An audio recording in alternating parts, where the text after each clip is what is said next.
Hey guys, Rich Dad Real Estate Coach Brent Daniels here, and if you just read Rich Dad Poor Dad, then you're probably looking for some incredible real estate opportunities. And remember this, we make money when we buy. So let's break all that down, all right? There's three main parts to buying really great deals. The first one is lead generation.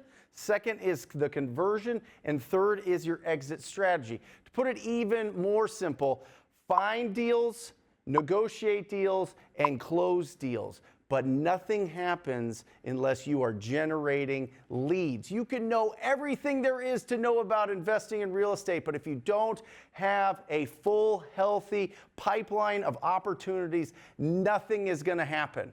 So this is where we start. This is where the main focus should be. This is your true income producing activities, is living right here in your lead generation system. And that breaks down into three parts. You've got referrals, you've got inbound leads, and you've got outbound leads. Now referrals, you probably know what this is. This is people that know, like, and trust you that are going to send you opportunities to see if you want to buy those properties. But remember, this takes some time to build up a reputation that you close deals. So it takes a little bit of time to build momentum here in your referral network. And so what most people do is they start with 2 or 3 here with inbound leads and outbound leads. Now, inbound lead is when the sellers of properties call you. Then that usually happens from marketing efforts. I'm talking about direct mail marketing. I'm talking about pay-per-click marketing, where people are going on Google and searching, sell my house fast, and they find your website and they fill out a form and you get that. I'm talking about TV. I'm talking about radio. I'm talking about bandit signs. Anytime somebody is calling you, that is an inbound lead. But remember, this, out of all 3 of these, is going to be your most expensive. But once you get to inbound leads where it's hot, motivated sellers calling you to buy their house, it's the best. But I will tell you this, in the smaller markets, in markets where it's about 500,000 population and below, you have to factor in it's going to cost you between $100 and $300 per lead, and it takes about 15 leads per closed deal. All right? Now, if you're in a major market like I am in Phoenix, where we've got millions of people here in my market, it's anywhere from $300 to $500 a lead, and it is, again, 15 leads per deal. So this does get expensive, but it is amazing the opportunities that you can get and how fast you can negotiate those deals and get them under contract and close on them when you have this system going. This is where we end up, all right? But when we're starting, for the most part, we got to be proactive. We got to go out there and we got to go talk to property owners. You can knock on doors.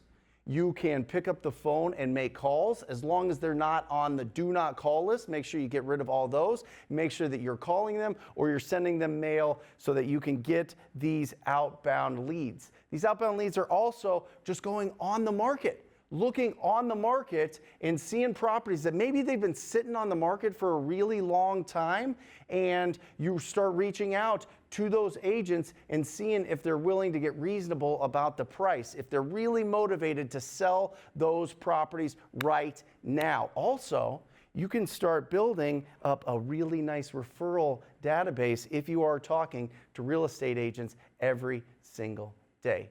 Next, this is the sweet spot. When we talk about, okay, who do we target? Who do we talk to find the absolute best opportunities? This Venn diagram is perfect. These 3 factors are what you want to be looking for when you are approaching property owners, all right? Poor property condition. They have equity. That means that they owe less than what you can offer, and there is motivation. And there's so many different reasons for motivation, but really it boils down into 2 main factors. It's the property is in poor condition, or they have personal problems, right? They just want to get rid of this property. They want speed and convenience, and they're willing to trade price for it. Let me say this again. Sellers, every single day, are willing to trade price for speed and convenience. And this is the sweet spot. Wait till the end of the video. I'm going to show you the exact type of property that I want you to go after in a case study of a deal that we just closed. But this is where you want to live. You want to live right here where the property needs some investment. A lot of property owners, they just aren't taking care of the property. Or maybe they inherit a property that is just really dated, or it just needs a lot of love to bring it up to today's standards. And because of that, an investor has to take risk investing in that property to make it look beautiful, and the return for that risk is really nice profits. But if you go after the properties that are in really rough shape, people typically will trade price for speed and convenience. If they're beautiful properties, they should put it on the market and sell it for as much as they can. But some sellers are really embarrassed about the condition of the property, or they don't want a lot of people coming into their property. They want to keep it very private. They just want to work with one buyer, and that could be you if you are doing your lead generation and you're talking to people that have these really rough looking properties. They have equity and they have motivation. All right, next, let's talk about converting these leads. This is where the magic happens, right? Everything's starting with the lead generation, but now this is where the real negotiating skills come into play, right? And it really breaks down into these three parts. You got to pre-qualify. Pre-qualify every property owner every single time. This is going to help prevent you from wasting your time and the time of that property owner because maybe their expectations are not in line with what reality is, what you can actually offer them. All right, so pre-qualify them based on the 4 pillars: condition of the property, their timeline to sell, their motivation to sell, and what price they want for those properties. I am telling you, you find out those 4 factors, those 4 pillars, oh man, that is going to be the difference between somebody that's going to do business with you and somebody that never will. Next is lead follow-up. I can't tell you how many students that I have taught throughout the last 10 years that this is their biggest problem. They love going out and hunting for the opportunities. They love making the initial contact with the property owner, but then after the first call, they just drop it. Why? Because having a lot of leads makes them feel happy, makes them feel warm, makes them feel secure. And they're so worried that if they call them back, they're going to tell them, I don't want to sell, or that they sold it to somebody else, or they're going to go with a different strategy to sell their property. Don't do that. You want to live in reality. Don't hallucinate out there. Live in reality. Follow the Nike slogan and just do it. And lead follow-up, really, there's 3 buckets of lead follow-up. There's hot leads, there's warm leads, and there's cold leads. The hot leads want to sell their property. They're going to sign a purchase agreement with somebody in the next 30 days. You need to be talking to them every single day. All right? Warm leads, their timeline's a little bit longer. They're looking over 30 days to 90 days. They're going to be making a decision to sign a purchase agreement with somebody, and that's when you're going to follow up once a week. All right? And then there's cold leads, and these are people that really, they're kind of kicking the tires. You know what I mean? They're not really there yet. They're kind of considering someday to do something at some future time in the maybe. You know what I mean? The wishy-washy type, and those are cold. You want to follow up with them about once a month. Got it? Good. Guys, if you're getting value out of this, please put a comment in the comment section. If you have any questions, please put a question in the comment section. I will be in there. I will be living in there. I will be responding to you. But if you're enjoying this, put it in there so that I can do more videos for you guys. Next is the offer presentation. This is where the rubber meets the road, all right? This is make and break. This is where we actually get a purchase agreement signed with the property owner. And you guys see the little nuance that I'm playing with here? I'm saying purchase agreement. I'm not saying contract. I'm not saying paperwork. That sounds like people are signing up for something that is going to trap them in some way. This is an agreement between you and the seller. That's the verbiage that you should be using. And you're not asking them to sign the agreement. You're asking them to approve the agreement. All of this is working for a win-win solution for you and that seller. But this should be a natural progression of doing these. Imagine, you know the condition of the property, so you know how much work it needs. You know when they want to close and get paid on that because you know their timeline. You know why they're selling it, what the problem is, and everything that they're dealing with, and you're working with them and all the emotions that are involved with that throughout this process, and you know their price because you pre-qualified. Then you followed up with them, you got an appointment. The natural progression should be that they do business with you. Next, exit strategy. All right, what do you want to do? Where are you at? And I'm going to break this down because this was very, very confusing for me when I got started, and I made a tremendous amount of mistakes. All right, the exit strategy, there's three exit strategies. You can buy and sell, right? This is kind of fix and flippers. Buy and sell the property. This is for capital gains. This is so that you get those big chunks of money, right? You can buy and hold if you're in a position where you can put a reasonable down payment. Typically, it's about 20% down, unless you do a creative deal, but we're not talking about that today. We could talk about it on some future videos, but typically it's about 20% down, and you've got assignment. This is where you actually sell the purchase agreement to another investor, and it's a phenomenal tool for you to be able to really build up your bank account and build some momentum in your business right here by assigning the deal. And I'll break that all down in separate videos. But these are the three main exit strategies: buy and sell, buy and hold, and assign. All right? But let's look at this. Let's look at the income statement and the balance sheet. What's the first lesson in Rich Dad?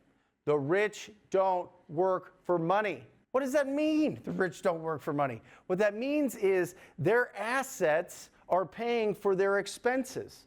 Their assets are probably paying for their expenses, giving them more income when that income is going back to buying more assets. But what if you don't have enough income to buy the assets for those assets to cover your expenses? That's why you go back. Let's go back to the other slide. You go back to buying and selling and assigning those deals. All right, this is where you get big chunks of money, capital gains. Now, this isn't wealth building, but this is getting to be rich. I believe you get rich and then you get wealthy, right? You get to the point where your income is so high that you have enough left over to buy assets, which then are going to pay for your expenses. So it just depends on where you are at. Do you have enough income to be able to buy assets consistently, to be able to get out of the rat race? If not, let's go back one more time. I suggest you buy and sell and you assign deals until you get to the point where you can then buy and hold. We all want to live here. We all want to buy properties and hold them and have those assets that are going to pay us month after month, year after year after year. But if you're not there yet, then go with these two techniques. All right? And by the way, I've got a free training. There's a link down below. It's absolutely incredible. You definitely need to check it out if you really want to expand on what I'm talking about getting the capital that you need to be able to invest in the absolute best deals possible. All right? Now, let's look at the cash flow quadrant. All right? This is what we're talking about when we're talking about increasing our income. You got an employee, you have a job. You got self-employed, you own a job or have a specialized skill. You've got business owners, they own the system, and then you got investors where they own investments. But if you're here, we need to get here, right? You need to get into that specialized skill, and that specialized skill is finding great opportunities. That goes back to the start of the video here that we were talking about lead generation, conversion, and exit strategy. Once you build up a big enough, healthy bank account, guess what? Imagine this. Imagine you walking into your boss's office and telling him, thank you for the opportunity, or telling her, thank you for the opportunity. I no longer need to work here. Isn't that incredible? Isn't that like the best day ever? And then you get consistent with building your skills of finding really great discounted real estate, that you build a system and you start firing yourself from the job. You start firing yourself. That's the second best day. The first best day is when you fire your boss. The second is when you fire yourself. And now you're working on your business, not in your business, and you can focus on buying investments.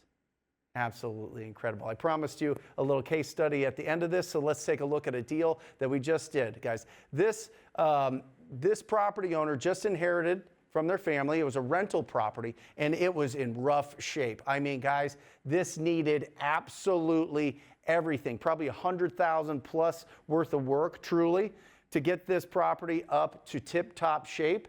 And they filled out on our website. We reached out to them on the phone.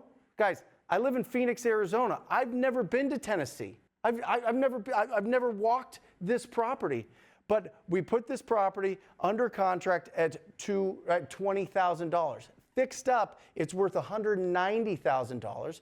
We reached out to some incredible investors that fix up properties in this city, and we sold it to them for $48,000. We profited $28,000 from one conversation with a property owner that just inherited a property, and they didn't have the budget to fix up this property. They didn't want to put it on the market. They were embarrassed by the condition. They wanted to leave everything there. Guys, this happens every single second of every single minute of every single hour of every single day. Anybody can do this business if you're willing to take massive, imperfect action. You got this. I'll see you in the next video.